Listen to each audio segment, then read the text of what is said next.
베스트픽이 전하는 크립토 시장 주요 뉴스 지금부터 깊이 파고들어 보겠습니다. 비트코인이 역사적인 10만 달러 고지를 정말 바로 눈앞에 두고 있습니다. 시장이 그야말로 불타오르고 있는데요. 네, 정말 뜨겁죠. 엄청난 자금이 몰려들고 있는데 과연 이 상승세가 마냥 장밋빛이기만 할까요? 그렇죠. 항상 빛이 있으면 그림자가 있으니까요. 그래서 오늘 저희는 여러분이 보내주신 시장 긴급 진단 자료들을 좀 바탕으로요. 이 뜨거운 열기 속에 숨겨진 기회, 그리고 또 진짜 위험은 뭔지 속속들이 파헤쳐 보겠습니다. 네, 오늘은 그 기관들의 자금이 쏟아지는 ETF 효과의 실체부터 좀 보고요. 네네. 그리고 워싱턴에서 벌어지고 있는 그 보이지 않는 규제 전쟁, 또 골드만삭스나 유튜버 미스터비스트 같은 정말 예상치 못한 플레이어들의 움직임까지 입체적으로 조망해 볼 겁니다. 특히 투자자들을 노리는 최신 사기 수법에 대한 긴급 경보도 포함되어 있으니까요. 끝까지 집중해 주셔야 합니다. 맞습니다. 오늘 분석의 목표는 명확합니다. 시장의 여러 소음들을 싹 걷어내고 여러분이 정말 냉철하고 합리적인 투자 결정을 내리시는데 꼭 필요한 핵심 통찰을 얻어가시게 하는 겁니다. 좋습니다. 자, 그럼 첫 번째 주제부터 바로 들어가 보죠. 자료 첫 장부터 숫자가 엄청나네요. 비트코인이 97,000달러를 넘었는데 그 힘이 ETF 컨베이어 벨트 효과에서 나온다고요? 이거 좀 쉽게 말해서 어떤 현상이라고 보면 될까요? 말 그대로요. 기관 투자자들의 자금이 있잖아요. 네. 이게 현물 ETF를 통해서 마치 공장 컨베이어 벨트 위의 상품처럼 멈추지 않고 시장으로 계속 쏟아져 들어오는 현상을 말합니다. 아, 그냥 한 번에 들어오는 게 아니라 계속해서? 네, 일시적인 이벤트가 아니라 아주 지속적이고 구조적인 자금 유입이라는 거죠. 자료에 나온 표를 보면 정말 입이 떡 벌어집니다. 네, 저도 보고 놀랐는데 단 3일 만에 순유입된 자금이 17억 7천만 달러. 3일이에요? 네, 우리 돈으로 2조 원이 넘습니다. 와, 3일에 2조 원이라니. 정말 엄청난 규모인데 근데 자료를 좀 자세히 보니까 블랙록의 IBTV 펀드 쪽으로 쏠림 현상이 유독 심하네요. 누적 유입액이 5,811억 달러를 넘었다고요? 맞아요. 이거 시장에 안정적인 자금줄이 생긴 건 물론 좋은데 반대로 생각하면 블랙록 같은 특정 거대 기관 몇 군데에 시장 전체가 좌지우지 될 수 있는 뭐랄까 새로운 위험이 생긴 건 아닐까요? 아주 정확하고 중요한 지적이십니다. 사실 그게 지금 시장의 가장 큰 딜레마죠. 그렇죠. 한편으로는 월스트리트의 막대한 자본이라는 든든한 아군을 얻었지만 다른 한편으로는 소수의 신흥 고래가 시장을 쥐고 흔들 수 있는 구조가 만들어진 셈이니까요. 네. 하지만 더 큰 그림에서 봐야 할 것은요. 이건 단순히 가격이 오른다는 걸 넘어서는 문제예요. 월스트리트의 DNA 자체가 바뀌고 있다는 신호탄이라는 점이에요. 월스트리트의 DNA가 바뀐다? 그게 구체적으로 어떤 의미일까요? 과거에 그들이 튤립 버블이라면서 비웃던 자산을요. 네네. 이제는 금처럼 자신들의 핵심 포트폴리오에 없어서는 안 될 필수 안전핀으로 여기기 시작했다는 겁니다. 아, 인식이 완전히 바뀐 거군요. 네, 이 변화의 속도와 규모가 정말 전례가 없다는 게 핵심이에요. 지난 100년간 금이 쌓아온 신뢰 자산의 지위를 비트코인은 단 10여 년 만에 그것도 디지털 환경에서 구축해내고 있는 셈이니까요. 와, 그 비교를 들으니까 확 와닿네요. 자료에 따르면 이미 비트코인 전체 공급량의 12%가 ETF나 기업의 손에 들어갔습니다. 시장의 체질이 근본적으로 변하고 있는 거죠. 시장의 체질이 변하고 있다. 하지만 이렇게 뜨거운 분위기에 찬물을 끼얹을 수 있는 변수가 항상 있죠. 네, 바로 규제죠. 맞습니다. 워싱턴의 규제 리스크입니다. 시장 투명성을 높일 거라고 기대를 모았던 클래리티 법안 표결이 연기되었다는 소식이 있던데 이건 어떻게 봐야 할까요? 이게 표면적으로는 그냥 연기지만 그 내막을 들여다보면요. 이건 전통금융하고 크립토 업계의 사활을 건 로비 전쟁의 결과물입니다. 로비 전쟁이요? 네, 특히 전통은행권의 저항이 상상 이상으로 커졌다고 해요. 자료에 나온 숫자를 보면 그 이유를 바로 알 수 있습니다. 어떤 숫자죠? 스테이블 코인이 약속하는 이자가 연 3.8%에 달하거든요. 네. 근데 현재 미국 은행 예금 평균 이자는 0.14% 수준입니다. 3.8% 대 0.14% 이건 뭐 비교 자체가 무의미한 수준인데요. 그렇죠. 은행 입장에서는 고객 예금이 전부 빠져나갈 수 있다는 공포를 느꼈을 겁니다. 아, 그럴 수 있겠네요. 바로 그겁니다. 생존의 위협을 느낀 은행들이 총력전을 펼쳐서 법안에 스테이블 코인 수익 지급 제한이라는 일종의 독소 조항을 넣는 데 성공했습니다. 아, 그러자 이번엔 크리프토 업계가 거세게 반발하고 나선 거죠. 특히 코인베이스의 CEO 브라이언 암스트롱은 나쁜 법안은 없는 것보다 못하다면서 법안 지지를 아예 철회해버렸습니다. 하긴 그 조항이 통과되면 코인베이스의 핵심 수익 모델 중 하나가 그냥 통째로 날아갈 위기였으니까요. 맞습니다. 정말 복잡하게 얽혀 있네요. 그런데 보고서에서는 규제 포획이라는 훨씬 더 심각해 보이는 용어까지 등장합니다. SEC, 그러니까 증권거래위원회가 정치적 입김에 휘둘리고 있다는 건데 이건 투자자 입장에서 정말 불안한 소식 아닌가요? 시장의 불확실성을 극대화하는 가장 우려스러운 지점이죠. 네. 규제 포획이라는 게 규제기관이 공공의 이익이 아니라 특정 산업이나 정치 세력의 이익을 위해 움직이는 현상을 말하는데요. 아, 보고서가 지적한 저스틴 선의 사례가 대표적입니다. 그가 트럼프 가문하고 연관된 회사에 7,500만 달러라는 거액을 투자한 직후예요. 7,500만 달러요? 네, 정말 공교롭게도 SEC가 그에 대한 소송을 갑자기 중단해달라고 법원에 요청을 했습니다. 타이밍이 정말 절묘하네요.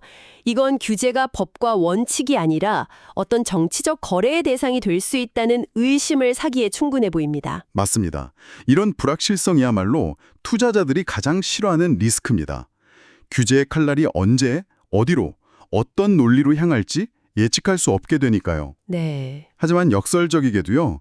이런 단기적인 규제 잡음 속에서 골드만삭스 같은 거대 자본은 오히려 기회를 보고 있습니다. 기회요? 네, 그들은 이 혼란 너머에 큰 그림을 보고 베팅을 시작한 거죠. 큰 그림이라면 구체적으로 어떤 걸 보고 있다는 걸까요? 그들은 크립토 기술이 단순히 새로운 투자 자산을 넘어서 금융 인프라 자체를 바꾸는 거대한 흐름이라고 판단한 겁니다. 골드만삭스가 토큰화된 예측시장 진출을 공식화한 것이 그 증거죠. 토큰화된 예측 시장이요? 좀 생소한데? 그게 어떤 거죠? 미래의 특정 사건, 예를 들어 차기 미국 대통령은 누가 될 것인가 같은 결과에 베팅하는 시장을요. 토큰화해서 24시간 거래 가능한 금융상품으로 만들겠다는 구상입니다. 아, 단순한 도박이 아니라 금융상품으로 접근한다고요? 네, 그게 핵심입니다. 전문가들은 이 시장이 2030년까지 1조 달러, 우리 돈으로 1,300조 원이 넘는 규모로 성장할 것으로 보는데요. 1,300조요? 네, 골드만삭스는 이걸 개인들의 투기판이 아니라 기관들이 리스크를 해지하고 정보를 거래하는 그런 전문 트레이딩 인프라로 보고 접근하고 있습니다. 크립토 기술이 제도권 금융의 혈관 속으로 깊숙이 스며들고 있다는 뜻이죠. 금융뿐만 아니라 문화 영역과의 결합도 정말 파격적입니다. 세계 최대 유튜버인 미스터비스트의 사례가 특히 인상 깊었어요. 이 사례는 웹2와 웹3의 결합이 어떻게 폭발적인 시너지를 낼 수 있는지 보여주는 중대한 변곡점이라고 할 수 있습니다. 변곡점이요. 네, 이더리움 생태계의 주요 플레이어 중 하나인 비트마인이 자신들이 보유한 막대한 이더리움을 담보로 미스터비스트에게 2억 달러를 투자했습니다. 와, 이건 단순히 유명인에게 투자했다는 걸 넘어서는 의미를 가집니다. 어떤 의미죠? 미스터비스트가 가진 수억 명의 팬덤이라는 웹2의 무형자산과 웹3의 유동성에 결합하는 팬덤의 토큰화가 현실화되고 있다는 신호입니다. 아, 팬덤의 토크나, 그러니까 내가 좋아하는 크리에이터를 응원하는 행위가 곧 금융적 가치로 직접 전환되는 시대가 열리고 있다는 거군요. 정확합니다. 팬덤 경제가 탈중앙 금융, 즉 디파이와 만나는 시대가 열리고 있는 거죠. 잠시만요. 오늘 분석이 도움이 되고 있다면 구독과 좋아요를 눌러주세요. 여러분의 지지가 저희에게 정말 큰 힘이 됩니다. 자, 그럼 다시 본론으로 돌아와서요. 이런 거시적인 움직임도 중요하지만 투자자 입장에서는 그래서 비트코인이 우리 실생활에 어떻게 쓰이고 있는데 이 질문이 중요하거든요. 그렇죠. 아주 중요하죠. 보고서는 세 가지 흥미로운 사례를 제시했죠. 네, 이 세 가지 사례가 흥미로운 공통점을 보여줍니다. 바로 비트코인이 더 이상 투기 자산을 넘어서요. 기존 금융 시스템의 빈틈을 메우는 실질적인 해결책이 되고 있다는 점이죠. 첫 번째가 텍사스의 부동산 금융 사례였죠. 맞습니다. 텍사스의 한 주택건설사가 SEC로부터 일종의 공인을 받은 메가프라임이라는 보상 토큰을 출시했어요. 네, 주택 구매자들이 이 토큰을 받아서 관리비 할인이나 커뮤니티 시설 이용 같은 실질적인 혜택을 누리게 한 건데요. 복잡하고 장벽 높던 부동산 금융에 디지털 자산이 성공적으로 접목된 사례입니다. 은행 계좌가 없는 사람들을 위한 금융 서비스, 아르헨티나의 레몬카드 사례도 정말 인상적이었습니다. 그야말로 은행 없는 신용의 실현입니다. 아르헨티나는 극심한 인플레이션 때문에 자국 화폐보다 달러나 비트코인을 더 신뢰하는 경향이 있거든요. 그렇죠. 레몬카드는 사용자가 가진 비트코인을 담보로 현지 화폐인 페소와 신용을 제공합니다. 은행 계좌나 신용 점수가 없어서 금융 시스템에서 소외됐던 사람들에게 새로운 기회를 열어준 거죠. 금융 포용설이 아주 혁신적인 사례네요. 네, 맞습니다. 마지막으로 브라질의 소액 결제 사례를 보면 비트코인이 이제 정말 일상 속으로 들어오고 있다는 느낌을 받았습니다. 정확합니다. 브라질에서는 아지테코라는 서비스를 통해서요.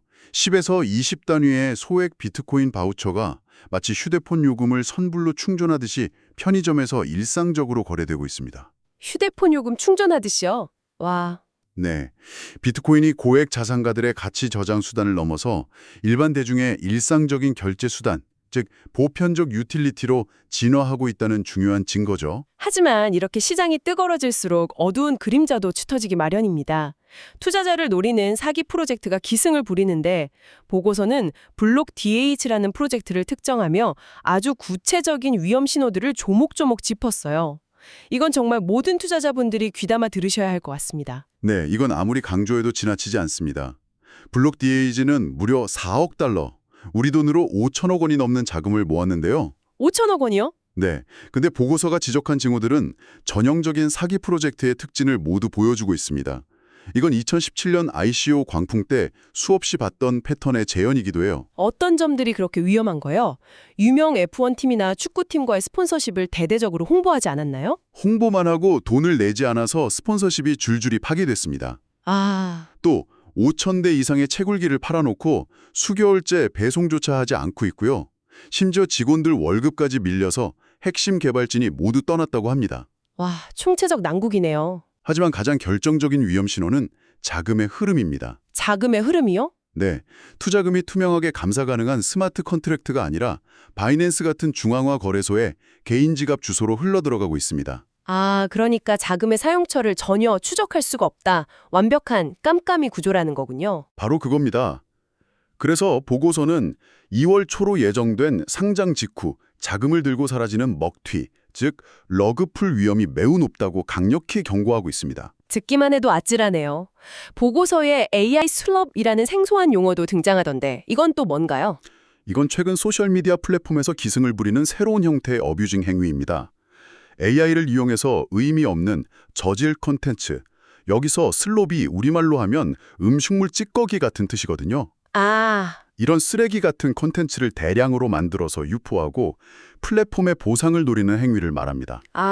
AI를 악용하는 거군요. 그렇죠. 최근 X, 구 트위터가 이런 행위를 하는 계정들의 API 접근을 차단하는 강력한 조치를 취했거든요. 네. 그러자 관련 보상형 프로젝트 토큰이었던 카이토의 가격이 하루아침에 폭락하는 일이 있었습니다. AI처럼 화려한 키워드에 현혹되지 말고 그 실체가 정말 가치를 창출하는 것인지 비판적으로 봐야 한다는 강력한 메시지를 주는 사건이죠. 자, 그럼 가장 중요한 파트입니다. 이 모든 빛과 그림자를 종합했을 때 우리는 도대체 어떤 전략을 세워야 할까요? 보고서는 2026년 상반기 시장을 움직일 세 가지 핵심 축을 제시했죠. 네, 바로 기관 유동성, ETF, 규제 가시성, 클래러티, 그리고 실질적 유틸리티입니다. 이 세 가지 요소가 서로 어떻게 영향을 주고받으며 움직이는지를 계속 주시해야 합니다. 네, 보고서의 수석 전략가가 제시한 최종 제언 세 가지가 아주 현실적인 길잡이가 될 것 같은데요. 맞습니다. 첫 번째 제언이 도파민 대신 데이터를 믿어라였죠. 아주 인상적인 문구입니다. 시장이 뜨거울수록 냉정해져야 한다는, 어떻게 보면 당연한 말이지만 가장 지키기 어려운 원칙이죠. 맞아요. 소셜미디어에서 퍼지는 24시간 내에 10만 달러 간다 같은 자극적인 예측에 휩쓸려서 덜컥 추격 매수, 포모에 나서는 건 매우 위험합니다. 그렇죠. 보고서는 이런 섣부른 추격 매수가 결국 세력들의 물량을 비싸게 받아주는 그들의 탈출구가 되어줄 뿐이라고 날카롭게 지적합니다. 감정적인 흥분, 즉 도파민이 아니라 냉정한 데이터에 기반해서 판단해야 한다는 거죠. 두 번째는 균형 잡힌 시각을 유지하라는 것이었습니다. 한쪽으로 치우치지 말라는 의미로 들리네요. 맞습니다.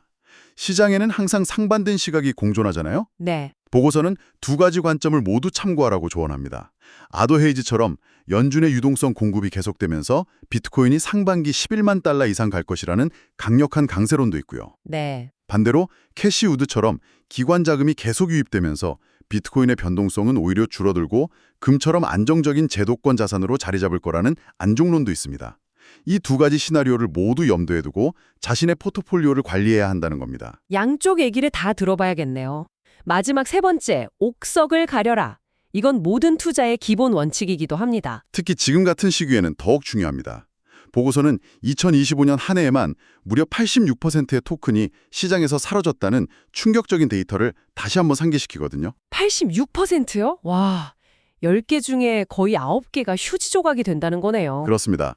따라서 AI나 L1 같은 화려한 유행어에 현혹되기보다는 이 프로젝트가 과연 실제로 돈을 벌고 있는지, 즉 실질적인 현금 흐름이 있는지, 그리고 까다로운 규제를 피하지 않고 준수하려는 노력을 하고 있는지를 최우선으로 고려해야 진짜 옥을 가려낼 수 있다는 조언입니다. 비트코인이 10만 달러라는 거대한 문턱에 서 있는 지금 시장의 뜨거운 열기에 무작정 휩쓸리기보다는 거시경제와 규제의 큰 흐름을 읽는 차가운 통찰력이 그 어느 때보다 필요한 시점인 것 같습니다. 네, 오늘 저희가 함께 짚어본 내용들이 여러분의 투자 여정에 든든한 길잡이가 되기를 바랍니다. 마지막으로 한 가지 생각해볼 질문을 남겨드리고 싶습니다. 네, 어떤 질문이죠? 오늘 우리는 골드만삭스 같은 거대 금융기관이 예측 시장에 진입하고 미스터비스트 같은 문화 아이콘이 디파이와 결합하는 세상을 목격했습니다. 네. 그렇다면 다음에는 어떤 전통산업이 암호화폐와 융합되어 우리를 놀라게 할까요? 부동산, 엔터테인먼트, 그 다음은 과연 무엇일까요? 이 질문에 대한 답을 각자 고민해보는 것이 어쩌면 미래의 투자 기회를 찾는 가장 빠른 길이 될지도 모르겠습니다. 마지막으로 투자 유의사항을 안내해드립니다. 본 내용은 정보 제공을 목적으로 하며 특정 자산에 대한 투자 추천이 아닙니다. 모든 투자의 최종 결정과 책임은 투자자 본인에게 있으며 시장의 높은 변동성에 항상 유의하시기 바랍니다.